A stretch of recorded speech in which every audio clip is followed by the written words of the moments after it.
test son, micro, pas de nourriture derrière les dents. Je crois qu'on est pas mal niveau plan là, non? Bah vas-y, let's go. Let's go. Attends, je recommence. Ah les gars, j'ai bossé sur un truc. Hey, comment ça va? Ah merde. Salut les refs, comment ça va ce matin? Non, c'est pas le matin. Il est lourd. Oh putain! I was on stream, guys! Putain, mais les gars, en fait, au lieu de lancer le record, j'ai lancé le streaming. Oh putain, incroyable. Bref, aujourd'hui, je vais vous parler un petit peu du paddle que j'ai fait pour la marque Anomi. Une petite remise en contexte s'impose. Au courant de l'été 2020, Po, qui travaille dans la section A de Anomi, qui vise à contacter des artistes dans le monde, m'a contacté afin de réaliser un design pour la board. Et quand je dis un design pour la board, c'est pas seulement une petite illustration planquée quelque part sur la planche, c'est littéralement toute la planche, recto verso. Pouvoir personnaliser le paddle sous toutes ses coutures, c'était trop bien. Et si je dis sous toutes ses coutures, c'est pas pour rien, c'est parce que c'est un paddle gonflable. Dans cette vidéo, je vais donc vous expliquer comment j'ai fait le dessin pour ce paddle, combien j'ai été payé, comment s'est passé l'échange de mails avec Anomi, comment ils m'ont trouvé sur les réseaux sociaux, et puis bah bien évidemment, combien de temps j'ai dû attendre avant de le recevoir, parce qu'il y a eu le Covid entre deux, trop bien. Donc voilà, c'est parti, let's go.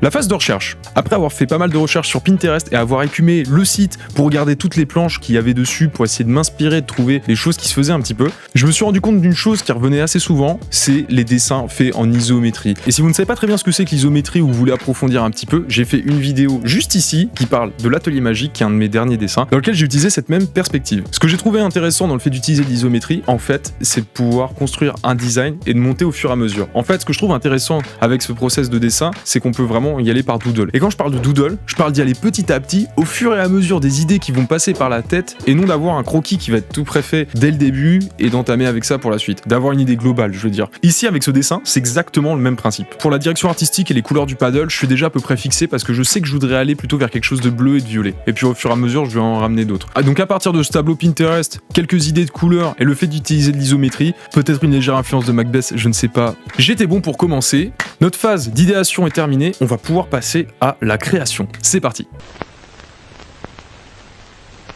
Pour la création, mes frérots, ce que je vais faire, c'est que je vais ouvrir Photoshop, pas Illustrator, toujours pas malheureusement. Et le format qu'on va faire ici, il va être relativement grand. Et nos amis qui vont imprimer le visuel sur le paddle, eh ben ils vont avoir besoin d'un fichier super fat si on veut pas perdre en résolution. Donc ce que j'ai fait pour ce premier canevas, c'est que je suis parti sur un format qui faisait à peu près 1000 par 4000 pixels, de manière à avoir quelque chose de très étiré, de très vertical. Comme ça, je savais que ça allait le faire. Et j'ai préféré en faire un peu plus que ce qu'on voit réellement sur le paddle, parce que je me suis servi de ce rectangle, dans lequel je suis venu intégrer une ellipse qui serait celle du paddle à la fin. Et j'ai préféré continuer un tout petit peu tout autour, de manière à laisser un peu plus de marge aux gens qui allaient fabriquer le paddle. Donc mon projet est prêt, bam, j'ai mon fichier qui est là, mon ellipse, et maintenant je sais que je peux dessiner dedans. Qu'est-ce que je fais? Je prends ma grille isométrique, qui est disponible dans le Discord. Je pose ma grille, et je commence à dessiner en mode décontracté, ce qui me passe par la tête. Par exemple, je vais mettre un crâne géant avec un énorme trou dans la tête, je vais mettre une montgolfière au-dessus, je vais poser un bâtiment à côté, dont tu vois une espèce de tentacule de poulpe qui en sort, et en fait tout ça, je les mets au fur et à mesure, et il n'y a pas spécialement de lien entre eux, mais le lien qu'on va créer et qui va les connecter entre eux, en fait, c'est le fait de tous les intégrer les uns avec les autres avec une certaine cohérence. Et pour notre cohérence, ce qui va être hyper important, c'est les éléments de contexte. Ça va être le fait de ramener des petits éléments qui vont permettre de les lier entre eux. Et là, par exemple, tout simplement, une manière de faire ça, c'est de faire des chemins entre eux. Donc moi, je trouve ça assez marrant de ramener plein de petits chemins, de petits dédales. Si on met que des escaliers, des maisons, des choses comme ça, il y aura pas du tout de vie. Il nous faut des éléments organiques. C'est pourquoi au bout d'un moment, je me dis,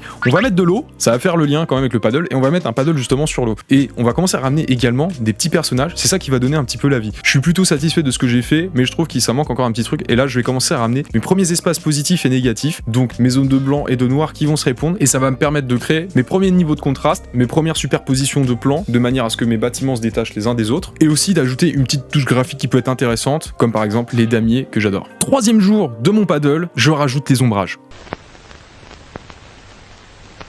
Les ombrages, c'est trop bien, ça va permettre de donner des informations temporelles. Si ma lumière vient d'ici, ça veut dire qu'il était l'heure, par exemple. Les ombrages vont permettre d'équilibrer et de faire un peu mieux convenir l'ambiance de la board avec le public ciblé par la marque, donc c'est-à-dire public adolescent ou adulte. Quand mes ombrages sont posés, je vais pouvoir mettre ma couleur. Et là, ça va être mes premières recherches de couleurs qui sont un peu désaturées, qui sont pas forcément très belles et qui vont pas forcément être les définitives, mais ça me permet de me rendre compte un petit peu des coins que je vais pouvoir remplir en travaillant un petit peu par zone. Si je mets un élément rouge ici, il m'en faut un autre pour contrebalancer ici, et un autre ici, parti. Donc je vais intégrer ensuite mon dessin dans une fiche technique que Anomi m'avait préalablement envoyée. Et là, hop, c'est bon, on a choisi toutes les couleurs. Ils savent qu'elles sont pas définitives, donc pas de problème, on peut attaquer à la suite.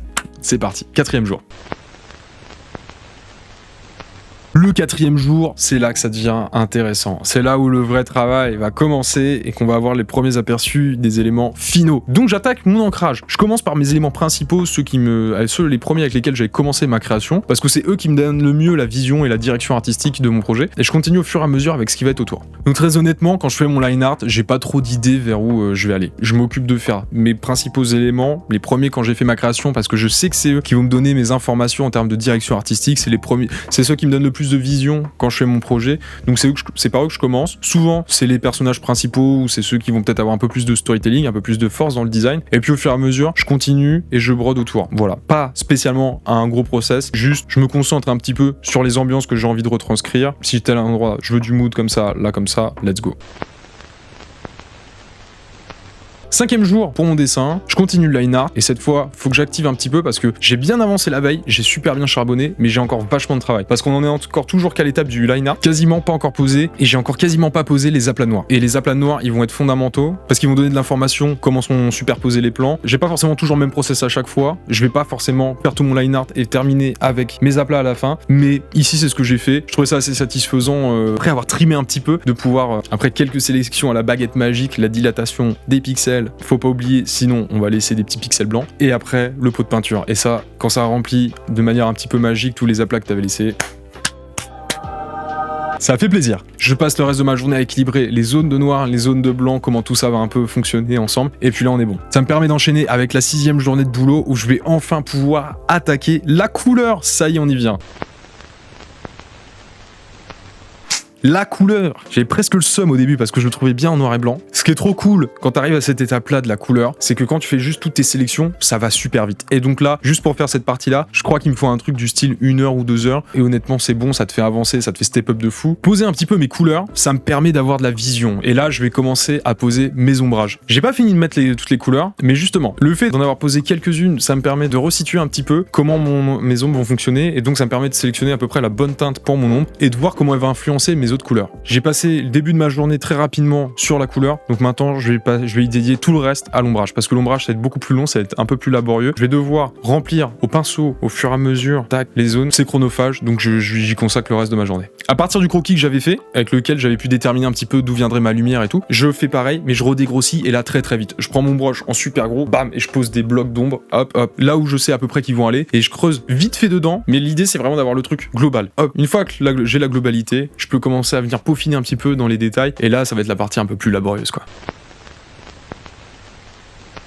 Le 7e jour, je termine mon ombrage à peu près la moitié de la journée, et tout l'après-midi, ce que je vais faire en fait, c'est que je vais m'occuper de toutes les couleurs que j'avais pas encore posées jusque-là. Et là, je vais venir peaufiner un petit peu. Je vais pas seulement venir remplir des blocs, je vais venir en plus rajouter un petit peu de détails dans certaines zones, pour avoir des petits reflets qui vont sortir, notamment par exemple sur l'eau, à ramener l'écume blanche de l'eau. Et le dernier jour, le 8e, va être destiné à la finalisation, donc les petits endroits où il y avait encore de la couleur à faire, l'utilisation de certains brushes qui vont permettre de ramener par exemple à certains endroits de la trame ou des motifs. Ça va permettre de ramener de la variation et un petit peu d'étalonnage couleur pour peaufiner tout ça. À ce moment-là que je me rends compte qu'en mettant le gabarit de mon paddle, il va me manquer quelques éléments du dessin que j'aimais bien, notamment le petit personnage qui était en haut. Mais bon, c'est pas grave, on va pouvoir se rattraper parce qu'on va le remettre ailleurs et je vais vous montrer ça tout à l'heure.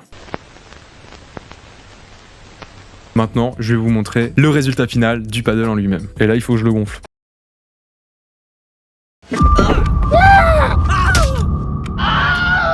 Oupsie.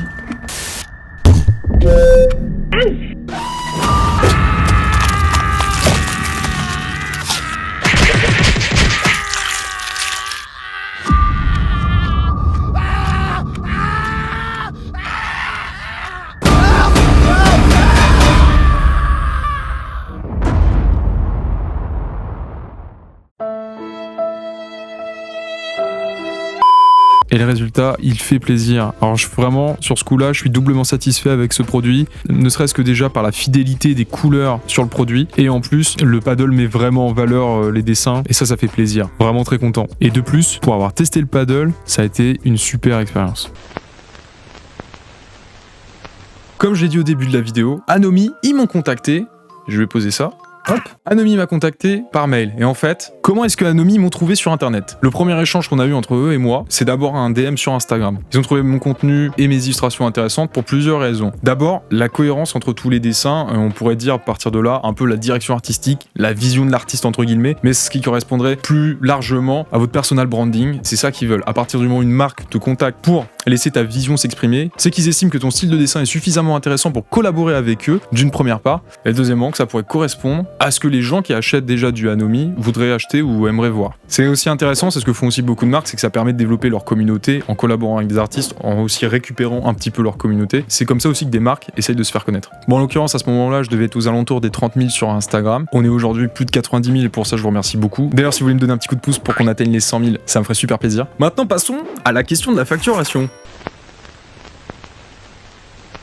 Côté facturation, comment est-ce que je me suis débrouillé? Bon, déjà, j'ai travaillé 8 jours dessus. Quand je parle de 8 jours, j'ai pas travaillé 7 heures par jour dessus, je devais plutôt être à 11-12 heures, quelque chose comme ça. Donc déjà, ça fait beaucoup plus long, en termes de fatigue, c'est beaucoup plus important. Donc faut penser à ça aussi aux conséquences, parce que ça voulait dire qu'une fois que le projet était terminé, j'allais peut-être avoir un ou deux jours off, parce que j'en allais avoir besoin, quoi. Donc des jours où je ne pouvais pas produire, parce que j'avais besoin de me reposer. Le budget de la marque était relativement serré, et c'est pour ça que j'ai négocié un petit peu avec eux. À la toute base, ils m'ont proposé un budget de 1000 €, chose à laquelle j'ai décliné, et j'ai dit, écoutez, si on peut plutôt partir sur quelque chose de l'ordre de 1500 € plus le paddle, sachant que le paddle en kit, comme je l'ai ici, avec la housse, la pagaie, le gonfleur, tout l'ensemble, doit rentrer dans un prix de l'ordre de 800 ou 900 € en kit.